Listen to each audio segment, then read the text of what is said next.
everybody, and welcome back to Screen Stars. I'm going to do a review today of the unique action movie called Hardcore Henry from 2015. Now, this is a movie that has actually been on my radar for quite some time, and I've kind of wanted to watch it. What kind of put me off for a little while was I was kind of a bit worried that it was just going to be like a gimmick movie and it would probably get boring after the first 10, 15, 20 minutes. And for those of you that don't know, this film is filmed entirely from the perspective of the first person. So it's a bit like a video game, a first person shooter if you like. It's completely from that perspective throughout the whole movie. You're looking through the protagonist's eyes throughout the whole movie. And I thought that would get boring fairly quickly. Because to be fair, whereas I do like games, I'm not a big fan of first-person shooters. So it did kind of concern me a little bit that it would be a bit gimmicky and it wouldn't interest me or hold my interest. But after watching it, I have to say I enjoyed it so much. It's huge, huge fun, this movie. It is such a laugh. Turn your brain off, watch it for what it is, which is a really clever, unique action movie, the likes of which I haven't seen before. And I hope we're going to see more of movies like this. I really, really do. So the story here, basically you start off at the beginning. You wake up through the perspective of Henry. He meets who he's told is his wife. He's no memories, and it's clear he's having like robotics put on, like on his arm and his leg, and a bit like $6 Million Man kind of thing. And she tells him that he was kind of in some kind of accident.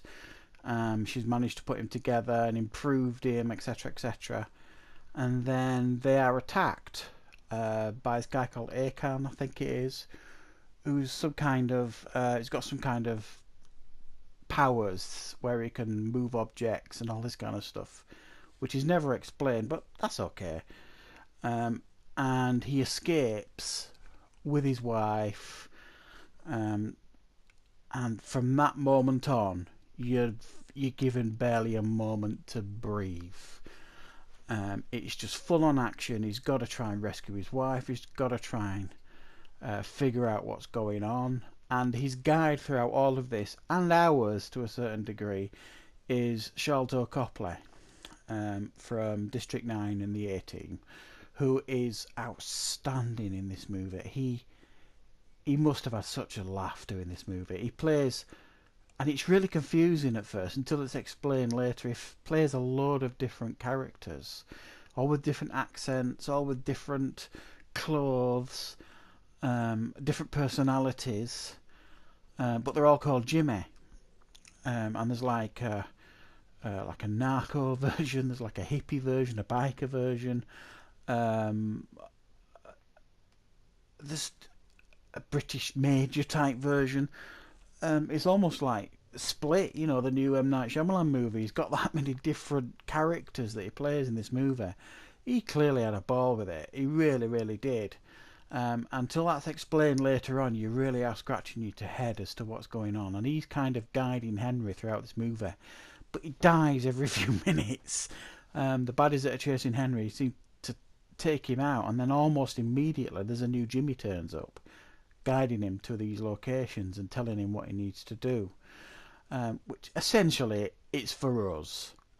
Now, I'm not going to pretend here that this movie is something mind-blowing and intellectual and we've never seen it before and we'll never see it again.